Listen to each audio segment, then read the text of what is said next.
bagaimana sikap kita bermuasalah dengan teman-teman kita yang mungkin mereka ini masih ya berada di lingkup kita, sementara mereka punya paham Wahabi. Itu yang pertama. Yang kedua, bermuamalah. Di Indonesia ini banyak bank-bank yang profesional untuk menjaga kode etik tidak disebutkan, dan juga ada bank-bank yang sifatnya muamalah. Ada juga bank yang sudah muamalah katanya yang syariat, tetapi prakteknya masih konvensional. Bagaimana itu? Ya, mohon penjelasan. Kemudian yang ketiga, di kepenuhan ini ada beberapa tetangga-tetangga kita ini yang pelihara anjing dan masuk ke masjid.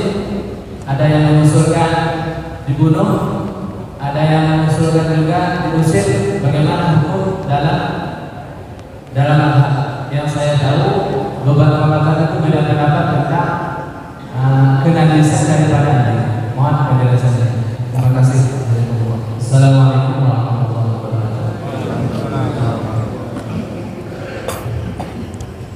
Terima kasih ya. Yang pertama, bagaimana hukum bergaul dengan orang ahli bid'ah? Misalnya orang Wahabi, orang Syiah, Hizbut Tahrir, kebatinan atau apa. Kata Imam Ibnu Hajar Al-Haytami di dalam kitabnya Tuhfatul Muhtaj Syarah Minhaj, juga di kitabnya Asral Matalib fi Silatil Aqarib, kata beliau, muwaddah wa tahrumul muwaddah, bersahabat dengan orang kafir atau ahli bid'ah kalau batinan, secara batin itu hukumnya haram.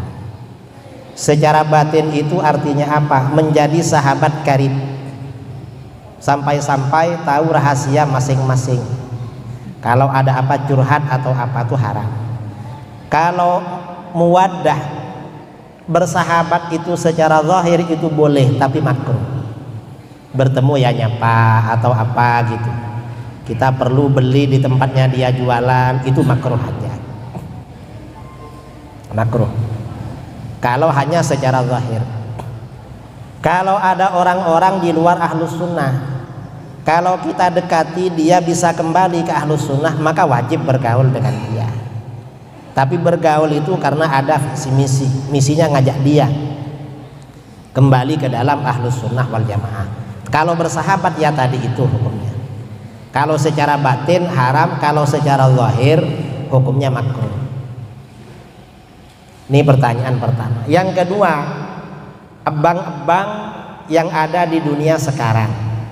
Ebang ini kebanyakan konvensional. Konvensional itu artinya apa? Prakteknya praktek ribawi. Bagaimana hukum transaksi dengan bank ribawi, bank konvensional? Menurut mayoritas ulama hukumnya haram. Mayoritas ulama mengatakan haram. Tapi ada sebagian ulama, ada kelompok minoritas yang mengatakan tidak haram. Siapa? Contohnya seperti Mufti Mesir, Syekh Ali Jum'ah. Di Mesir itu ulama-ulama Mesir kalau sudah jadi mufti biasanya menghalalkan bank. Kalau sebelum jadi mufti itu biasanya yang haram. Banyaklah, tapi kalau mayoritas ulama mengatakan haram. Sebagian ada yang mengatakan halal. Kalau ada saudara kita kerja di bank, bilangkan suruh ikut pendapat ulama yang menghalalkan. Kalau nggak ada lagi. Nah, karena bank ini hukumnya khilaf, ada yang halal, ada yang haram, ada yang halal. Maka bagaimana? Berarti bank ini hukumnya syubhat, minimal syubhat, dan syubhatnya besar itu, karena lebih banyak yang mengharamkan. Jadi begitu. Kalau yang bank syariah Kalau yang bank syariah itu ya itu lumayan lah daripada yang bank konvensional.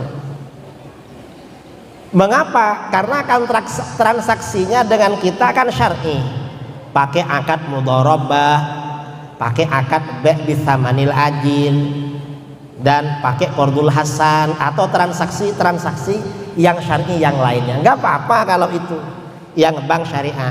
Cuma di belakang kadang-kadang dan biasanya betulan bersinergi dengan bank yang konvensional. Di belakang ada permainan. Ya gak apa-apa lah ikut itu. Dan memang sekarang ini gak bisa lepas dari bank, karena orang umroh, orang haji restorannya juga ke bank, apa-apa bisnis juga ke bank, gak bisa memang ya. Tapi ya memang sebaiknya mempersedikit dari transaksi dengan bank, kecuali kalau kebutuhan memang. Dan naruh uang di rumah kadang kan khawatir, was-was, apalagi pergi keluar kota ingin segera pulang kalau uangnya ada di rumah. Kalau ditaruh di bank biasanya tenang itu, untuk menitipkan. Makanya kalau naruh di bank jangan diniatkan agar uangnya berbunga, ya diniatkan biar aman aja gitu. Tapi ya menurut yang mengharamkan tetap haram memang, haram.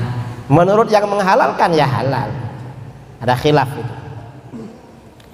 Kemudian yang ketiga, kalau ada tetangga kita punya anjing, bolehkah dibunuh? Selama anjing itu tidak mengganggu, tidak galak, itu gak boleh, karena itu kan bernilai kan. Kalau alasan anjingnya itu ke masjid, ya disampaikan sama orang ini gimana, karena kami mazhab Syafi'i kalau ada anjing masuk dan basah itu kan dicuci 7 kali. Apa kamu mengganti apa? Enggak harus seperti itu. Tapi kalau anjingnya tidak basah dan lantai yang disinggahi gak basah, ya gak apa-apa juga. Masalah ini jangan terlalu was-was sebenarnya. Kita harus tahu bab najis. Kalau dibunuh ya gak boleh kalau gak mengganggu, kecuali kalau mengganggu. Kalau gak mengganggu gak boleh. Ulama-ulama sufi itu banyak yang perhatian sama anjing. Sebagian muassis thariqah sufiyah, ya, ada Imam Sayyidi Ahmad Ar-Rifai. Tiba-tiba beliau sering datang ke satu tempat. Setelah diperhatikan, ternyata di situ ada anjing sakit, dirawat oleh beliau sampai sembuh itu. Artinya apa? Anjing ini ya, memperhatikan anjing dapat pahala. Dan di dalam kitab-kitab hadis, ya, di dalam hadis riwayat Imam Bukhari Muslim, ini anjing. Imam Bukhari Muslim meriwayatkan dari Abu Hurairah, Rasulullah SAW bersabda, bainama kalbun yutifu bi raqiyatin qad kada yaqtuluhu al-'atash. Ketika ada seekor anjing mengelilingi sumur, anjing itu benar-benar hampir mati karena kehausan. Idra'athu baghiyun min baghaya Bani Israel.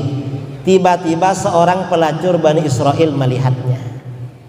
Ada pelacur pulang kerja. Di Timur Tengah itu kan gersang ya, jarang ada air.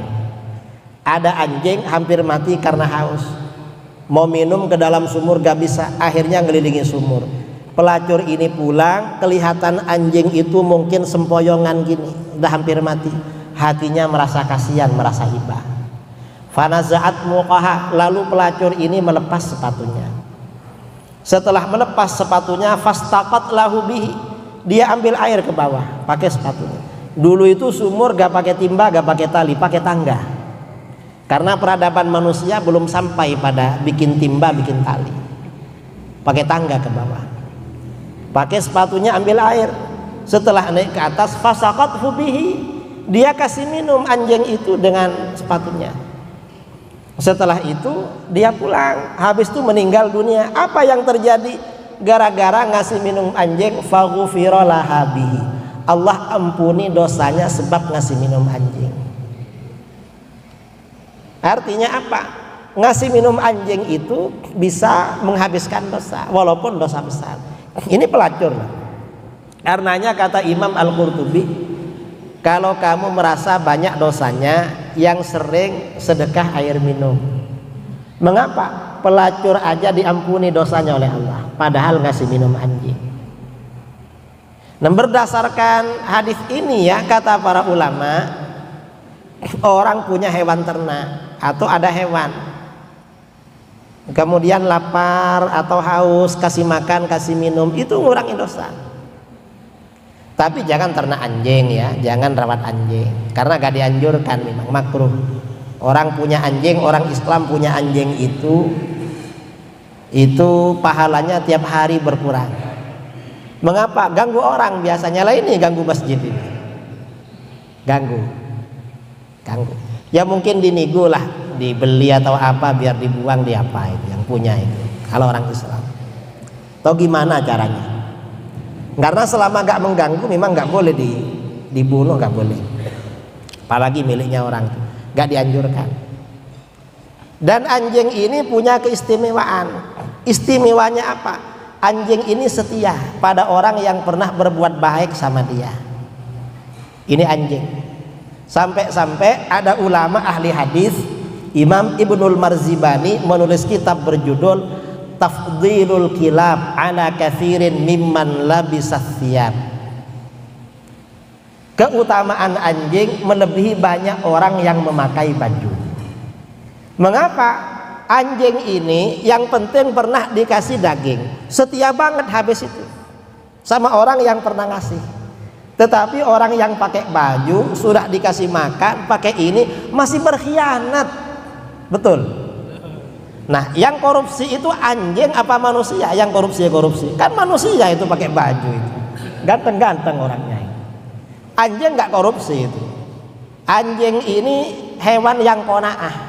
Dia kalau dikasih makan hanya makan yang dibutuhkan waktu itu. Yang besok dia gak ngambil, gak nyimpan itu. Besok apa kata besok. Kalau manusia ini kadang kan sampai korupsi kan itu untuk dimakan 1000 tahun hasil korupsinya. Merasa gak akan mati, kalah sama anjing. Ini tinjauan ulama sufi ya, karena ini kajian tasawuf, jadi jawabannya agak nyerempet sufi lah sedikit ya. Saya kira itu 3 pertanyaan ini.